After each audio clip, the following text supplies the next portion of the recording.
네, 우리 성경적 가정 세 번째 시간입니다. 이 제목을 제가 우리 그리스도인의 이혼은 가능할까라는 이 제목으로 오늘 말씀 준비했는데요. 신자들이 이제 결혼을 하죠. 또 결혼을 하고 가정을 가졌을 때 그 이후에 이제 여러 가지 문제나 어려움들을 만났을 때 그때 이제 이혼이 가능한지 이것을 한번 좀 생각해 보면 좋을 것 같아요. 이혼이라는 이 주제가 굉장히 민감한 주제인 건 너무 분명해요. 그리고 사회적으로 많은 분들이 이혼을 했고 또 이혼 위기에 있는 분들도 너무 많습니다. 그리고 이 어려움은 교회에 속한 우리 성도들에게도 마주하는 일이기도 해요. 그리고 성도들 중에서 이혼한 가정들도 있고 또 이혼을 진지하게 이제 고민하고 상담을 받거나 별거 중에 계시는 분들도 있는 것을 보게 돼요. 그리고 우리 자신은 아니지만 이제 부모님이나 또 형제들 중에 이혼한 경우도 있기도 합니다. 그리고 이미 이제 이혼한 분들은 이제 이러한 이제 주제 자체가 굉장히 불편하겠죠. 그리고 혹시 본인이나 가족들 가운데 이런 일들을 겪었더라면 다시 아팠던 기억이 다시 되살아날 수 있어서 이 주제 자체가 굉장히 조심스럽지 않을 수 없습니다. 네, 저희는 이제 교회 작은 교회이고 또 청년들이 중심이다 보니까 지금 당장 이혼 위기에 있거나 그리고 또 이혼을 하거나 이런 분들은 없죠. 그럼에도 불구하고 이것이 이제 전혀 우리와 상관없는 일로 여기지 말아야 하죠. 결혼 전에는 이제 대부분 모든 사람들이 결혼을 생각할 때 긍정적인 걸 더 많이 생각할 수밖에 없어요. 그렇지 않으면 결혼할 수 없잖아요. 결혼하면 어렵고 힘들 거고 이것도 문제고 저것도 문제고 이렇게 생각하면 어떻게 결혼할 수 있겠어요. 더 이제 긍정적이고 더 좋은 것들을 많이 생각하게 되는 거죠. 그것 자체가 나쁘거나 그릇된 것은 아닙니다. 그런데 이제 결혼 생활이 우리가 기대했던 바대로만 흘러가지 않는다는 거예요. 그래서 이제 또 앞으로 결혼해야 될 우리 지체들이 다 있을 텐데 목사님 우리의 기대를 꺾지 말아주세요. 지금은 몰랐으면 하는 그런 바람들 있을 수 있어요. 그런데 상식적으로 생각해 보세요. 여러분들이 살아왔던 그 삶의 여정들, 물론 기쁜 날도 있었지만 좋았던 때도 있었지만 어렵고 힘든 때가 없는 사람은 없어요. 각자의 인생을 돌아보면 개인적으로. 그리고 가정을 한번 생각해 보세요. 우리의 부모님과 또 우리의 형제들과 함께했던 우리의 삶을 보면 행복한 때도 있었지만 또 어려운 때도 항상 있었단 말이에요. 그리고 교회도 생각해 보세요. 교회도 좋았던 그리고 즐거웠고 행복했던 때가 있지만 한편으로는 너무 또 어려웠던 때도 다 있었어요. 이걸 생각해 보면 결혼도 크게 다르지 않을 것이라는 생각이 자연스럽게 귀결됩니다. 그러니까 우리는 어떤 아주 특별한 한두 가정이 굉장히 본이 되고 그 가정이 마치 이제 어려움이 전혀 없고 서로 너무 복되고 행복하고 이런 것들을 기대할 수밖에 없어요. 그리고 내가 세워갈 가정은 그런 가정이 되기를 더 바랄 수밖에 없어요. 그런데 그렇지 않다라는 거예요. 서로 평생을 달리 살아왔던 그 두 사람이 만나는데 어떻게 문제가 없고 어려움이 없고 그리고 단순히 두 사람만의 문제가 아니라 결혼하면 양가의 부모 또 수많은 경제적인 또 자녀를 양육할 때 너무 많은 차이와 너무 많은 이제 이 갈등들이 일어날 만한 그런 상황들을 마주할 수밖에 없는 거죠. 그래서 우리가 이제 이 아픔 없는 부부가 없고 또 갈등 없는 부부는 없어요. 근데 문제가 있고 갈등이 있는 게 문제가 아니라 이거는 어찌 보면 자연스럽다. 그러나 이 문제를 잘 소통하지 못하고 그리고 잘 맞춰가지 못하고 잘 해결하지 못하는 그것이 어찌 보면 진짜 문제인 거죠. 그리고 잘 해결하는 부부는 건강한 부부다라고 이야기할 수 있어요. 성숙한 부부고 또 성경적 가정을 잘 세워가는 좋은 그런 토대를 둔 이 부부가 되겠죠. 세상은 약간 이렇게 많이들 이야기하더라고요. 결혼 후 5년은 굉장히 많이 부딪힌다. 근데 5년 후부터는 뭔가 더 서로가 더 배려하게 되고 이해하게 되고 이런 것들을 이야기는 하긴 하더라고요. 근데 뭐 우리가 믿는 가정들이 다 그와 같이 뭐 그런 것을 따라간다 이런 거는 아니지만 그만큼 이 결혼한 후가 굉장히 어려운 부부들이 상당히 많다라는 것을 우리가 볼 수 있는 거죠. 그래서 오늘 말씀을 통해서 남편과 또 아내 또 부부 이 남편과 아내가 될 사람으로서 또 성경적 가정이 어떠한 가정인지 다시 한번 좀 우리가 같이 가르침을 받고 또 은혜 가운데 가정을 세워가기를 또 한번 기대하는 마음으로 또 기도하는 마음으로 같이 말씀을 나누도록 하겠습니다. 그리고 이 본문은 이미 마가복음에서 한번 다뤘던 말씀이에요. 근데 이제 마태복음을 통해서 약간 다르더라고요. 그래서 이제 그 차이점들도 한번 잠깐 살펴보면서 같이 말씀을 한번 나눠보도록 하겠습니다. 예수님께서 갈릴리를 떠나서 이제 요단강 건너서 유대 지경에 이르렀어요. 도착하고 큰 무리가 예수님을 따랐다라고 이야기를 해요. 네, 그 예수님을 따른 이유는 이 예수님께서 가시는 곳마다 이 병을 고치셨기 때문에 수많은 그런 이적들을 행하시고 또 치유하시는 그 일들을 많은 사람들이 봤죠. 그리고 많은 이들이 예수님을 따르기 시작했습니다. 그때 이 바리새인들이 예수님께 나와요.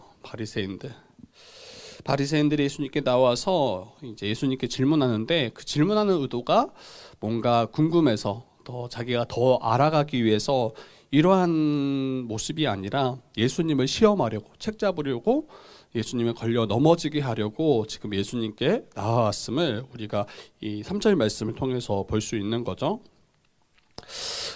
여러분 예수님과 바리새인은 이 우호적인 관계가 아니었어요.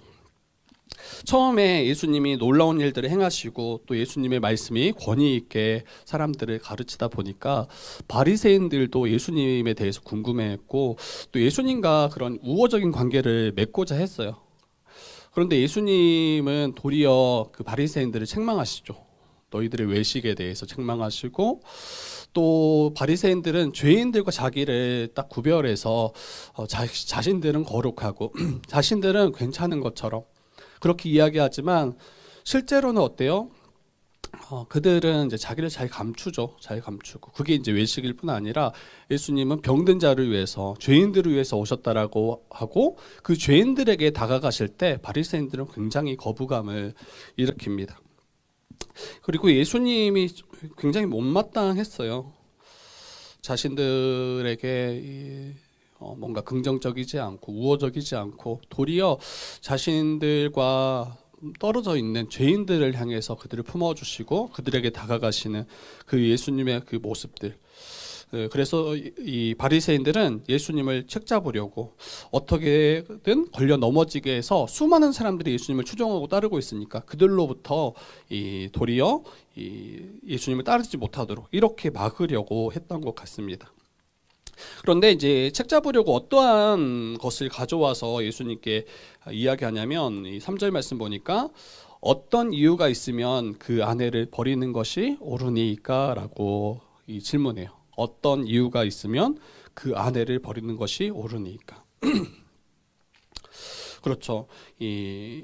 지금 어떤 이유들이 있더라면 이혼할 만한 그런 이유들이 있더라면 그 아내를 버리는 것이 옳습니까? 이렇게 질문하고 있는 거예요. 그리고 이미 앞에서 우리가 전에 이제 살폈지만 그 당시는 이제 북의 사회이고 남성 중심의 사회이다 보니까 여성의 인권은 굉장히 낮은 시대이죠. 결혼한 아내들은 남편께 딱 매여 있어요. 매여 있어서 어떤 뭐 경제권이나 이런 거 없어요. 가정을 돌보고 또 남편의 뜻을 따라서 그 남편에게 복종하는 그게 일반적인 모습이죠. 그래서 이 남자들은 또 이 율법을 근거해서 모세의 글을 근거해서 이 이혼을 합법적으로, 이혼하는 것이 하나님의 뜻이고 또 합법적이다. 이혼할 수 있다라는 것이 지금 이 바리새인들의 주장인 거죠. 그리고 바리새인들은 예수께서 이혼을 반대하시는 것을 이미 알았고 그 이혼하는 문제를 가지고 예수님께 이제 나와서 시험하려는 거예요. 바리새인들은 이혼을 당연한 권리로, 남자의 권리로 그렇게 여겼어요. 그리고 예수님이 이 이혼을 도리어 반대할 때 예수 그가 거짓 교사이고 하나님께로부터 온 참 선지자 아니다, 이렇게 아마 주장하고 싶었을 것입니다. 그때 예수님이 어떻게 답하시는지 한번 우리 볼 텐데 우리 한번 4절, 우리 5절 한번 4, 5, 6절 한번 같이 읽어봅시다. 4, 5, 6절 같이 읽어보겠습니다. 시작. 예수께서 대답하여 이르시되 사람을 지으시니가 본래 그들을 남자와 여자로 지으시고 말씀하시기를 그러므로 사람이 그 부모를 떠나서 아내에게 합하여 그 둘이 한 몸이 될지니라 하신 것을 읽지 못하였느냐. 그런즉 이제 둘이 아니요 한 몸이니 그러므로 하나님이 짝주어 주신 것을 사람이 나누지 못할지니라 하시니. 네, 예수님은 이제 그들에게 어떻게 답하신가 할 때 그게 방금 말씀하셨던 것처럼 4절, 5절, 6절이에요. 분명하게 말씀하시죠. 분명하게. 결혼한 부부는 한 몸이다. 한 몸이다. 그리고 하나님께서 짝지어 주신 것이기 때문에 사람으로서는 나눌 수가 없다. 이혼은 불가하다라고 이야기하는 거예요. 결혼은 하나님께서 제정하신 신성한 제도이고 하나님께서 남자에게 여자를 이끌어 주셔서 하나님께서 이 두 사람을 주례하신 거죠. 그래서 한 몸 되게 하시고 또 한 가족 되게 하셨다라고 이야기해요. 결코 나눌 수 없다. 한 몸인 거예요. 한 몸. 우리의 한 몸을 생각해 보세요. 이 몸에서 우리의 팔을 하나 뜯어내고 다리를 하나 뜯어내고 우리의 어떤 지체를 뜯어낸다라는 게 우리는 상상할 수 없죠. 그리고 이것은 마치 죽음과 다르지 않습니다. 작은 부위만이라도 그게 갈라지고 찢어질 때 엄청난 극심한 고통을 느낄 수밖에 없고 우리의 생명이 마치 이제 끊어지는 것처럼 그러한 고통을 느낄 수밖에 없는 거예요. 그래서 여러분 이혼을 한번 생각해 보세요. 이혼 자체를. 이혼한다는 것은 단순히 이혼 서류에 도장 찍는 것이 아니에요. 정말 한 몸 된 몸이 찢어지는 것과 같은 그 아픔들을 이게 믿는 사람이든 믿지 않는 사람이든 다 이 과정들이 굉장히 고통이 커요. 하루 이틀에 딱 끝나는 문제가 아니에요. 이혼을 뭐 조정하거나 또 그 이혼들을 진행하는 그 과정들이 너무나 고통스럽습니다. 뭐 재산을 또 분할하거나 또 양육권을 가져오거나 또 이미 두 사람을 중심으로 수많은 관계들이 다 맺어져 있잖아요. 이게 너무나 큰 희생을 치를 수밖에 없는 거죠. 그리고 극심한 스트레스와 고통을 수반합니다.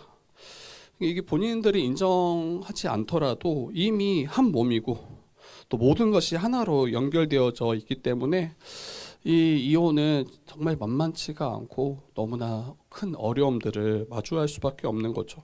함께했던 그 수많은 시간들, 또 함께했던 가족들, 또 그 두 사람의 어찌 보면 열매인 자녀들, 재정, 주변 관계, 이게 너무나 긴밀하게 연결되어져 있어요. 그래서 유기적으로 연결된 이 한 몸이 찢어지는 것과 같은 그런 죽음과 같은 이런 고통을 느낄 수밖에 없는 거죠. 하나님께서는 짝지어 주신 것을 사람이 나누지 못한다라고 말씀하십니다. 그러자 이제 바리새인들이 이제 예수님이 딱 옳다구나 하고 딱 이제 예수님을 책잡으려고 이제 본격적으로 이 예수님을 또 걸려 넘어지게끔 하려고 합니다. 말씀 7절을 보니까 여짜오되 그러면 하나님이 정말 짝지어 주신 것을 사람이 나눌 수 없다라고 예수님 당신이 말씀하시는데 그러면 어찌해서 모세는 이혼 증서를 주어서 버리라고 명합니까? 모세는 사람이잖아요. 하나님의 뜻이 창세기 그 2장에 하나님께서 짝지어 주신 것을 결코 사람이 나눌 수 없다라고 이야기한다라면 어찌 모세는 이혼 증서를 주어서 버리라고 그렇게 명령하냐는 거예요. 마치 나눌 수 있는 것처럼. 안 된다라고 이야기했는데, 불가하다라고 이야기했는데 어떻게 이게 가능한지, 왜 모세는 그렇게 명했는지 이렇게 도리어 반박하고 예수님을 시험하는 거죠. 그때 예수님께서 8절에 답하십니다.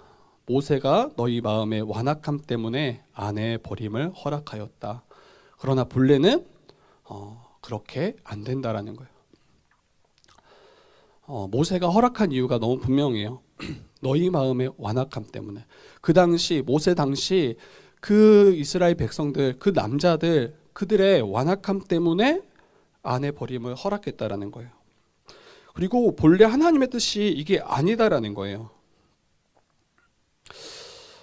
모세는 여러분 위대한 선지자예요. 그리고 이스라엘 백성들을 애굽에서 건져냈던 위대한 지도자이고, 그리고 하나님께 직접 율법을 수여해서 이스라엘 백성들에게 하나님의 법을 전했던 굉장히 위대하고 놀라운 지도자가 바로 모세이죠. 그래서 하나님의 거룩한 뜻을 밝히 아는 자라고 해도 과언이 아니에요. 하나님의 뜻을 분명히 아는 자가 그 모세가 이혼 증서를 써서 버리기를 허락했더라면 하나님께서 허용하신 것이고, 또 하나님께서 이 이혼 자체를 부정하지 않는 것 아닌지, 하나님의 뜻에 부합한 모습 아닌지, 이렇게 바리새인들은, 또 이스라엘 백성들은, 남자들은 그렇게 지금 이것을 받아들인 거죠. 그리고 자기의 정욕을 채우고자 자기 아내의 삶, 형편들을 고려치 않고 자기 뜻에 옳은 대로 자기의 정욕을 따라서 아내를 버리기를 어렵지 않게 행했던 자들이 바로 그 당시 이스라엘 백성들, 또 지금 바리새인들의 모습입니다. 여러분, 모세가 말하죠. 너희 마음의 완악함 때문에 아내 버림을 허락했다. 그렇죠. 그리고 거기에 이제 신명기서 말씀을 보면 이렇게 이야기해요. 사람이 아내를 맞이하여 데려온 후에 그에게 수치되는 일이 있더라면, 아내에게 수치되는 일이 있더라면, 그리고 그를 기뻐하지 않는다라면 이혼 증서를 써서 그의 손에 주어서 내보내라, 이렇게 이야기해요. 왜 이혼 증서를 썼는가 할 때 모세가 이걸 긍정하는 것이 아니라고 이야기했어요. 이것은 이 약자인 여자를 보호하기 위한 조치였습니다. 그 당시 약자인 여성을 보호하고 지키도록, 함부로 버리지 못하도록. 이게 일단 무언가 쓰게 된다면 거기에 대한 합당한 사유나 또 여러 가지 거기에 대한 근거들을 제시해야 될 거 아니에요? 그리고 이 이혼 증서를 통해서 아내들이 자유롭게, 이 버림받은 아내들, 또 이혼한 아내들이 자유롭게 다른 남자에게 갈 수 있도록 그 길을 열어준 거예요. 그 당시 여성들의 그런 경제적인 그런 능력 너무 약해요. 자기 스스로, 여성 스스로 삶을 살아낸다라는 게 거의 어렵습니다. 그래서 다른 누군가를 의지하지 않고서는, 다른 남자를 의지하지 않고서는 살아갈 수 없는 그런 형편에 있는 거예요. 근데 만약에 이런 이혼 증서를 받지 않고 다른 남자에게 갔더라면 당장 또 그 남자들은 어떻게 반응하냐면 간음했다라고 이야기해요. 간음했다라고. 그리고 도리어 돌을 들어서 그 여인을 치는 그런 일들을 보게 된 거죠. 그래서 이혼 증서를 써주면서 그 증서의 내용 중에 하나가 이거였다라고 이야기해요. 당신은 어느 누구에게든지 자유롭게 시집갈 수 있습니다. 이렇게 버림받은 여인들이 자기의 삶을 유지하고 살 길을 열어주는, 그것을 위해서 모세가 이 이혼 증서를 써서 아내를 내보낼 수 있도록 그렇게 말한 것입니다. 여러분, 이걸 통해서 비록 모세가 이 이혼 증서를 써서 내보낼 수 있도록 허용했지만, 그 당시 이스라엘 백성들은 자기가 얼마나 완악한지, 자기의 죄인된 모습을 밝히 보고 여기에 대해서 회개하고 돌이켜야 됐음에도 불구하고 이러한 것을 마치 좋은 전통인 것처럼 하나님의 뜻인 것처럼 그렇게 여기고 정말 마음대로 그렇게 아내를 쉽게 버리는 이혼한 일들을 거리끼지 않고 행했던 모습인 거죠. 그래서 창세기 2장 말씀과 신명기 24장 말씀이 다 하나님의 말씀이지만 본래 하나님의 뜻은 창세기 2장이다. 그리고 신명기 24장은 죄가 들어온 이후에 주어진 명령이에요. 창세기 2장은 죄가 들어오기 이전에 하나님의 원래 결혼에 대한 하나님의 뜻이 드러나 있더라면 신명기 24장은 죄가 들어온 이후에 우리의 완악함으로 말미암아 주어진 하나님의 명령이다라는 것을 우리가 기억하셔야 돼요. 그래서 이때 좀 한번 적용해봐야 될 부분이 이런 것 같아요. 저와 여러분은 어디에 근거해서 이제 가정을 세우려고 하는지, 창세기 2장에 근거해서 가정을 세우려고 하는지, 아니면 신명기 24장을 근거해서 가정을 세우려고 하는지. 여러분, 창세기 2장의 근거해서 가정을 세워간다는 것은 무엇을 말합니까? 이미 우리가 앞에서 다 나누었던 것처럼 이 결혼은 하나님이 정하신 신성한 제도이고, 그리고 결혼이라는 제도를 통해서 남자와 여자를 한 몸 되게 하신, 그리고 자기 자신과 같이 서로를 깊이 이해하고 서로를 돕는 배필로서 여기고 함께 이 삶을 살아가는, 주님께서 맡겨주신 사명을 함께 감당하고 그것으로 인해서 보람을 느끼고 기쁨을 누리는, 그리고 생육하고 번성하고 이 하나님의 가정을 계속해서 이루어가는, 이게 바로 창세기 2장 말씀을 우리가 딛고 서 있는 가정의 모습이겠죠. 그래서 서로가 있음으로 더 복된 삶을 살아가는 거예요. 여러분, 본래 혼자 독처하는 것이 좋지 않다라고 여기셨잖아요. 홀로는 충분치 않아요. 온전함을 누릴 수 없어요. 하나님께서 아내를 남편에게 붙여주심으로 서로의 그 연약함, 부족함을 보완하게 하시고 이 온전함을 누리게 하시고 충만함을 누리도록 하나님이 이 가정을, 그 부부를 그렇게 만드시고 연합하게 하신 것이죠.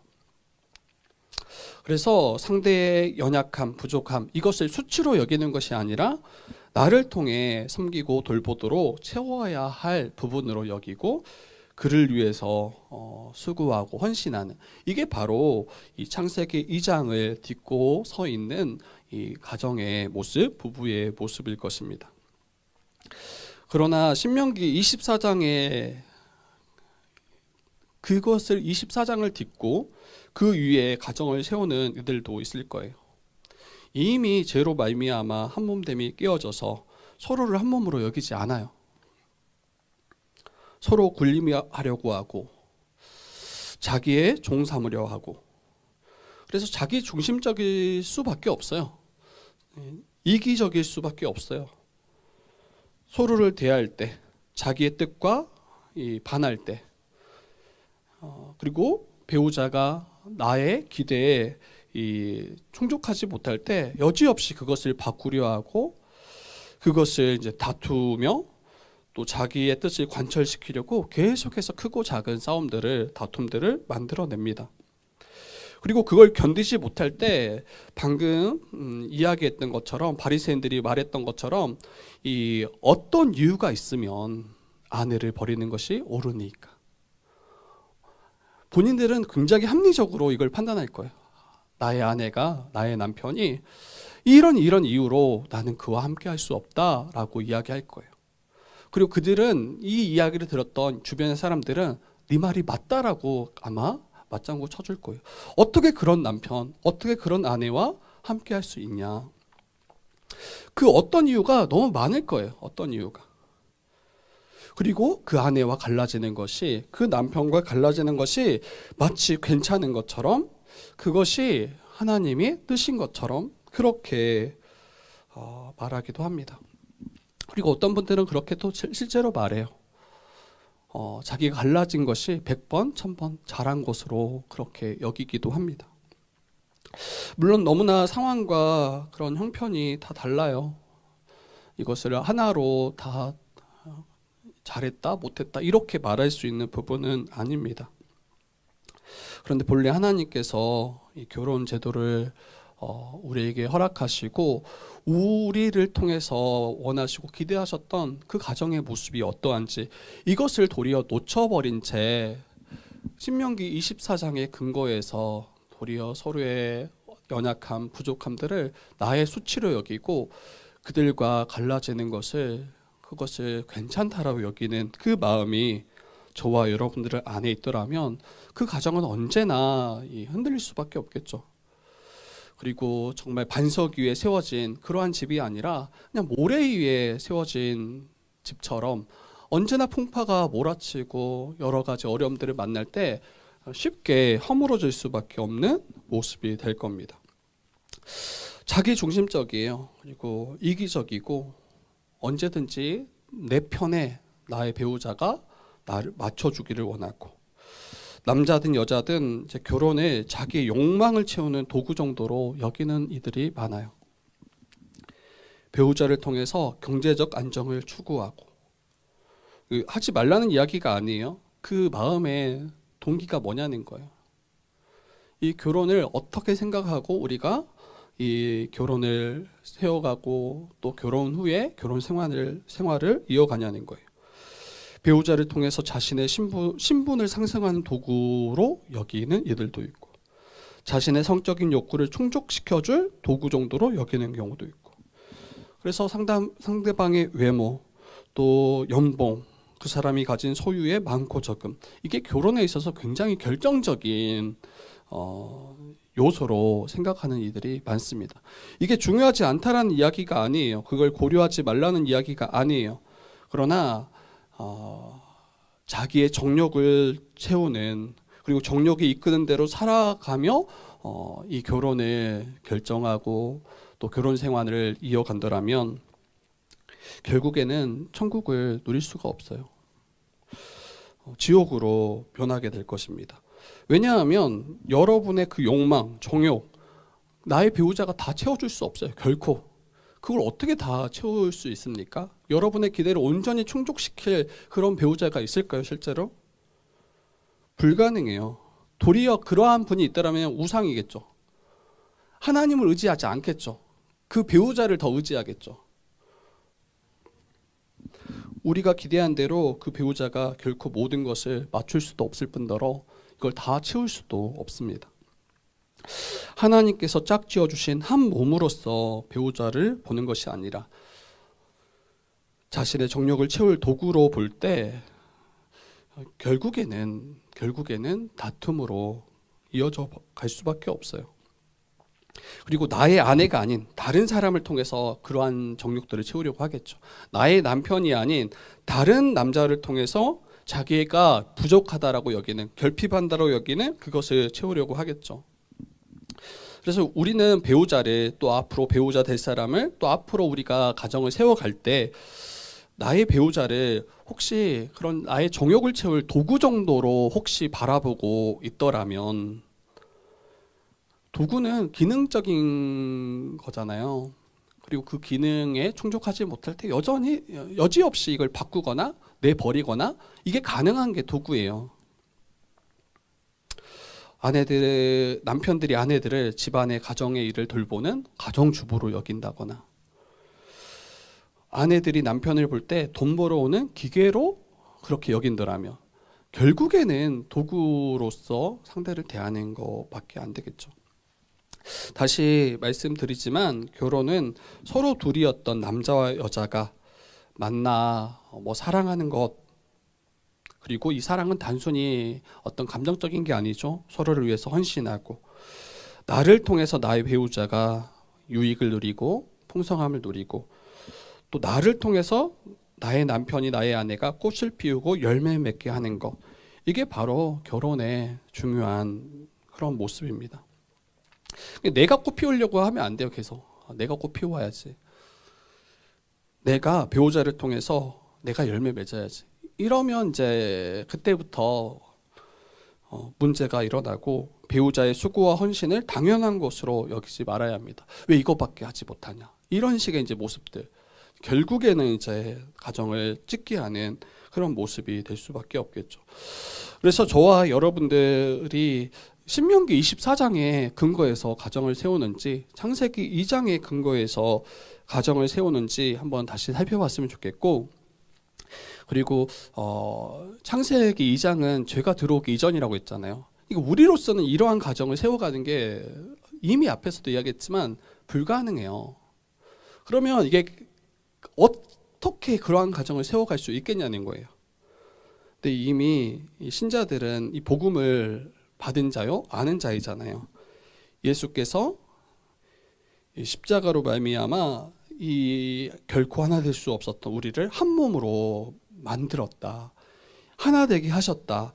십자가로 깨어졌던 관계를 온전히 회복시키셨다. 이게 바로 신자들이 믿고 이것을 근거해서 그 위에 창세기 2장의 이 가정을 세울 수 있는 거예요.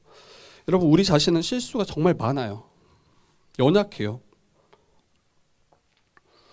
근데 24장이 근거하면 그 연약함이 다 수치라고요. 나의 부족함, 나의 연약함, 나의 결핍들, 이게 다 수치라고요. 나의 남편이, 나의 아내가 나를 볼 때 그게 다 수치로밖에 느낄 수 없다고요. 그리고 나서 이제 고민하는 거죠. 아, 이 정도면 안 되겠다라는 거예요. 그러나 창세기 2장을 딛고 서로를 볼 때 어떠합니까? 서로의 부족함과 연약함을 채우도록 나를 이 사람에게 붙여주셨구나. 서로의 부족함과 연약함을 돌보도록 내게 아내를 붙여주시고 내게 남편을 붙여주셨구나. 여러분, 완벽하더라면 그냥 혼자 사시면 돼요. 완벽하잖아요. 혼자 있어도 아무 외롭지도 않고 충만하고 부족함 없고, 여러분 그냥 혼자 사세요. 왜 굳이 결혼? 그런데 하나님께서는 부부를 통해서 서로의 연약함과 부족함들을 돌보고 온전함을 이루도록, 그 안에서 하나님 나라를 누리도록 부부를, 그러한 존재를 만드셨다고요. 이것을 인정할 때 서로가 서로를 사랑으로 맞이할 수 있는 거죠. 인격적인 미성숙이나 경제적인 결핍이나 또 나와 연결된 수많은 관계들 가운데 내가 가지고 있는 문제들이 있어요. 어려움들이 있어요. 우리는 문제투성이에요. 문제투성. 근데 그런 부족함과 흠들을 수치로 여기지 않는, 도리어 그것을 내가 함께 짊어지고 감당해야겠다, 이러한 생각이 신자들에게 합당하다라는 생각이 듭니다. 계속 이기적이고 자기중심적으로 자기를 몰고 가지 마세요. 결국에는 그러한 모습 때문에 나의 배우자가 불행하다고요. 제가 이제 결혼할 때 이제 학자금 대출이 있었어요. 학자금 대출. 여러분들 아시나? 잘 모르겠어요. 학자금 대출이 있었어요.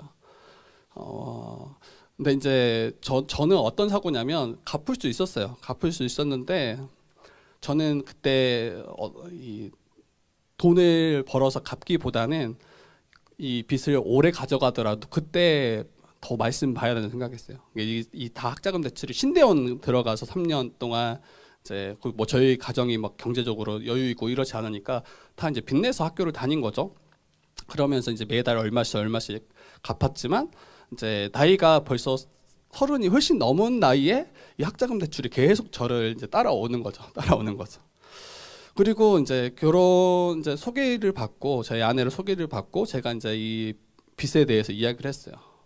굉장히 당황스럽죠. 아내 입장에서. 저는 별로 당황스럽지 않았어요.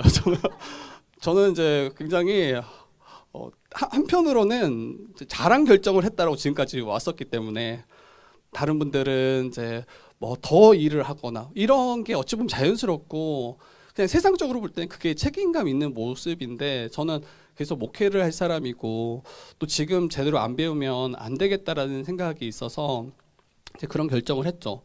근데 이제 제 아내가 아마 당황했겠지만 이거를 저의 수치로 여기지 않았던 것 같아요. 여겼을 수도 있어요. 여길 수도 있는데 그냥 내가 함께 짊어져야 되겠다. 그리고 나서 이제 저희가 이제 결혼하고 축의금의 일부를 이제 학자금 대출을 갚고 축의금 나온 것을 가지고, 그리고 아마 아내가 가진 얼마를 또 이제 학자금 대출을 갚는데 같이 썼죠. 그러니까 어찌 보면 세상적 관점을 보면 굉장히 저는 양심 없는 무책임한 그런 남편일 수밖에 없는 거죠.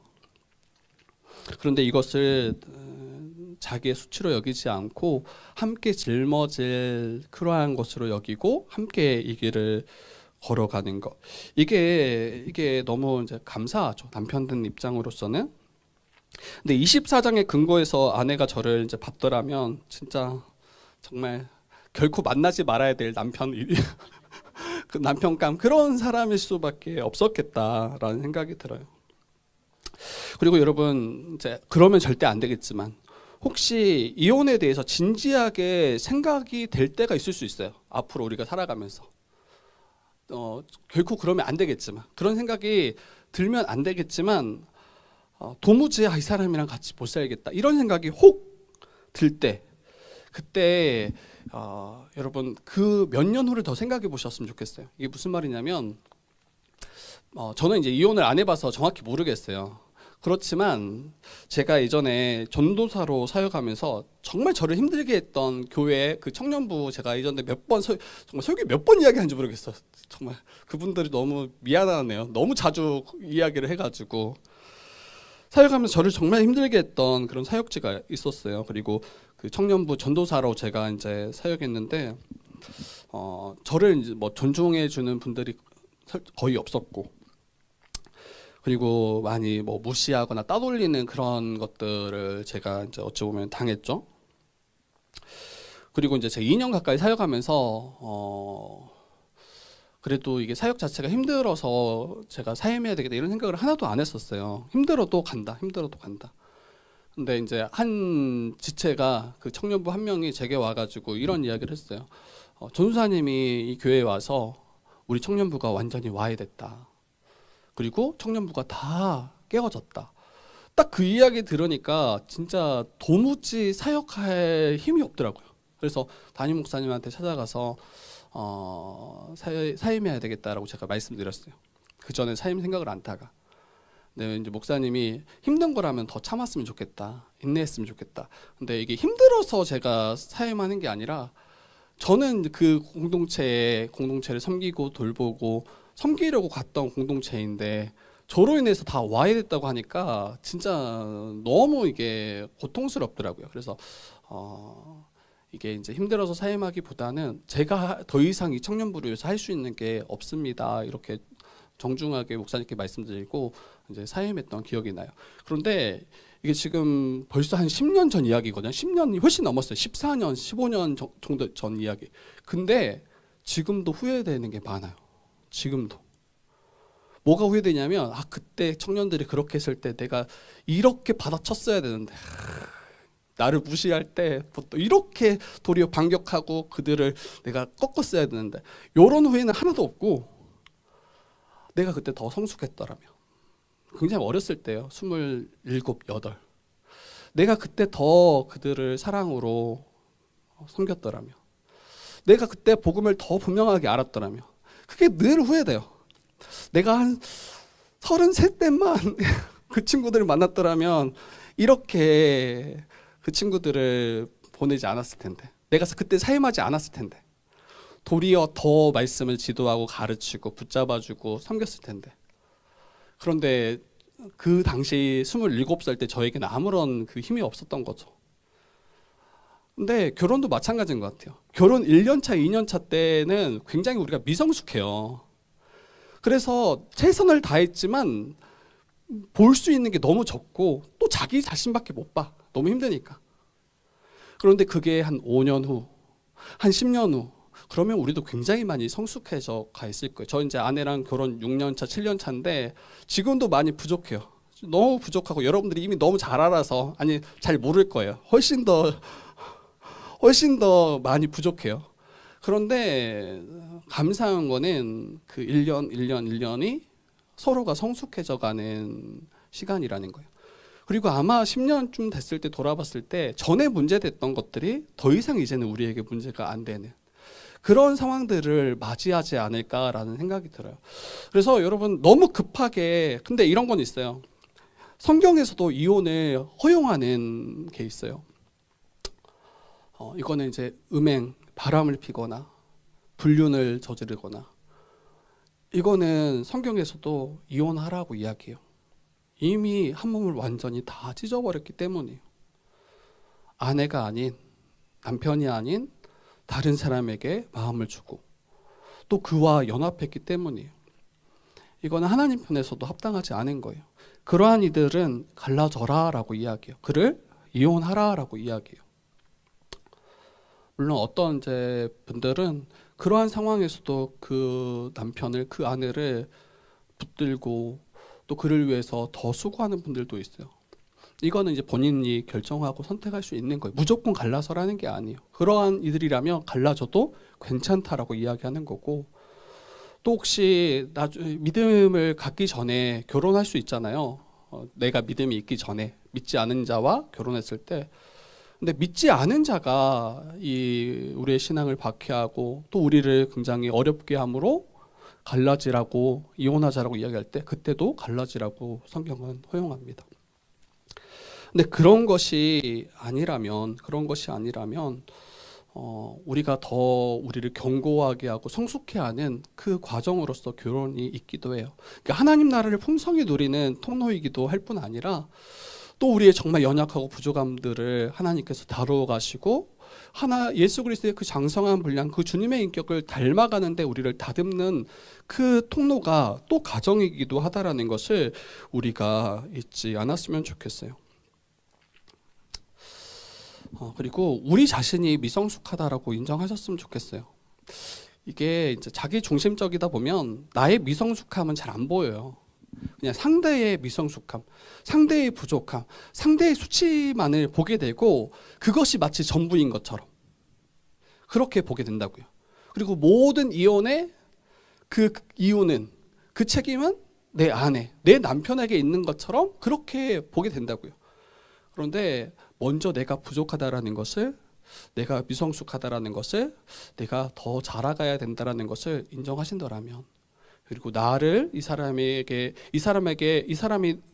나에게 붙여주셨다라는 것은 나를 통해서 이 사람이 더 온전케 되어지고 성숙해 되어지는 그러한 돕는 배필로서 우리를 서로를 불러주셨다라는 것을 인정했으면 좋겠습니다. 여러분, 말씀을 마치려고 해요. 신자에게 이혼은 가능한가? 여러분, 본래 하나님께서 짝지어 주신 것은 나눌 수 없습니다. 본래 이게 본래예요. 그래서 어떠한 이유로 이혼을 생각하고 혹 있는다면, 그리고 이혼할 수 있다라고 생각하는 것 자체를 뽑으셔야 돼요. 이혼할 수 있다라는 것을, 이 생각 자체를 뽑으셔야 돼요. 앞에서 딱 성경이 이야기하잖아요. 두 가지 것. 그것 외에는 어떠한 이유로 가능하냐 할 때 안 된다라고 일단 여러분들이 못 박으셨으면 좋겠어요. 그리고 그 갈라지려고 하는 이유가 나의 정욕 때문은 아닌지를 잘 살펴보셔야 돼요. 내가 기대했던 것만큼 남편이, 아내가 채워주지 못할 때 그것을 수치로 여기고 도리어 갈라져야 되겠다라고 하는 그런 부분들은 아닌지. 그리고 어떤 분들은 앞에서도 이야기했지만 그러한 선택이, 이혼하는 것이 마치 더 좋은 선택인 것처럼 그렇게 말하기도 하지만, 가장 우리가 복을 누리고 복된 삶을 살아가는 것은 두 사람을 통해서 한 몸으로 연합될 때, 그때 가장 복되다라는 것을 우리가 놓치지 않았으면 좋겠습니다.